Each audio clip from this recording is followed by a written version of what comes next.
It turns out the Republicans got him. They found a little glitch. Oh, Anna, you're going to love this story. Okay, so every single part of the bill was challenged, right? So they're like, okay, that one is not cannot go through reconciliation because it doesn't affect the budget or it doesn't cut the budget, et cetera, right?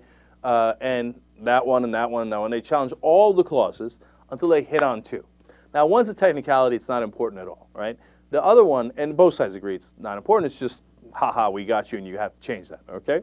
So that's true.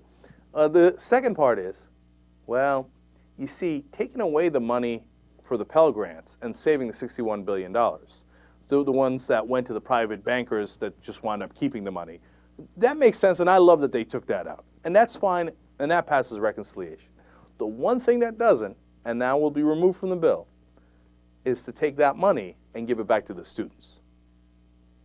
So the only thing in there that we were like, hey, you know what, it's not enough, but at least it was headed in the right direction, has now been removed.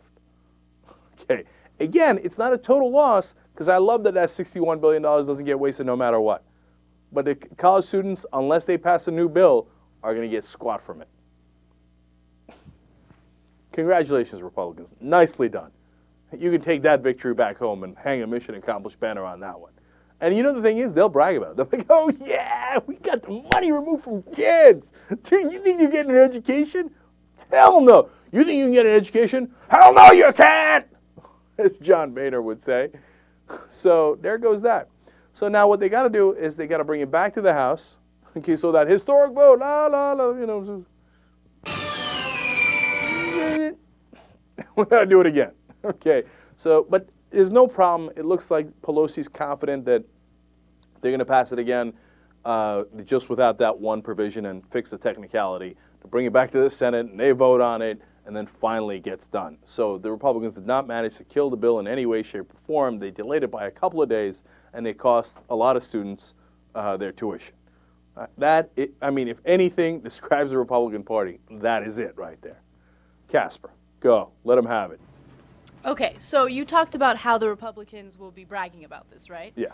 The reason why they brag about it is because they feel that students should not have the sense of entitlement. They shouldn't believe that education is something that is given to them. It's a privilege. So in other words, for Republicans, it's a privilege for rich people. It's not a privilege for those who cannot afford it.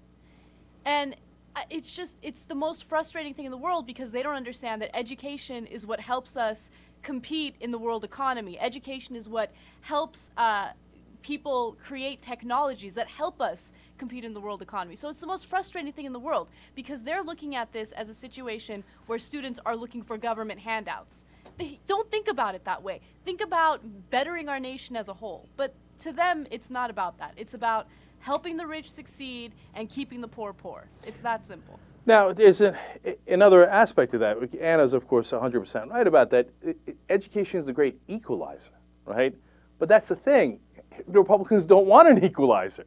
They're like, we're already rich. Why we got to equalize things? I mean, they'll tell you, oh, pull yourself up by the bootstraps. How am I going to get $100,000 worth of bootstraps to pay for any kind of 4 years of tuition?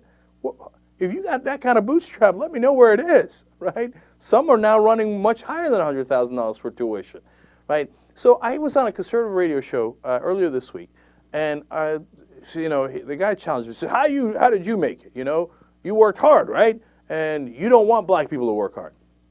Yeah, that's what I say. Okay, but anyway, I said, look, I'll tell you the story how my dad made it. Because he was in a little village in southeastern Turkey, and he rose up, and he lived an American dream, and he worked really hard, and he wound up being successful here in America. And he's like, aha! I said, yeah, that real good aha. You know what made it possible?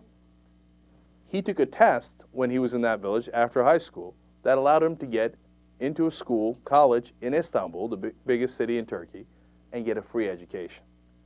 If he couldn't get that free education, he didn't have the money for it. He would have had no chance whatsoever. And he wouldn't be this great success story, American dream, etc., that the Republicans would ironically brag about.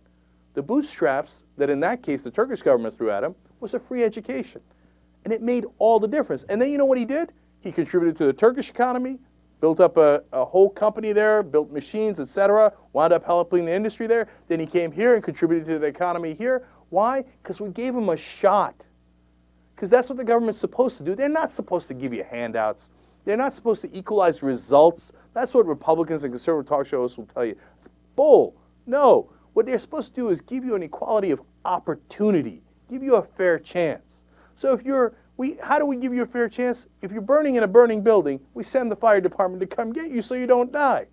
I think, along with the fire department and the police department, if you got cancer and you're about to die, that we do single-payer health insurance. Not the doctors or the hospitals, but health insurance. So we make sure that you got a fighting chance to live, right?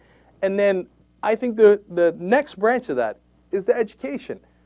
I mean, if we can give people who have pulled themselves up by the bootstrap an opportunity at education, that makes the whole country better. And it makes us more productive, as Anna said. And it makes us more successful as a country. And instead, we have these yahoos in the Senate who are like, oh, yeah, we got some funding removed from college kids. Yes! Republicans rock! Well, look, if you like that and you believe that, have at it, Hoss. You're on that side and I'm on this side. And I think that most American people are going to be on our side.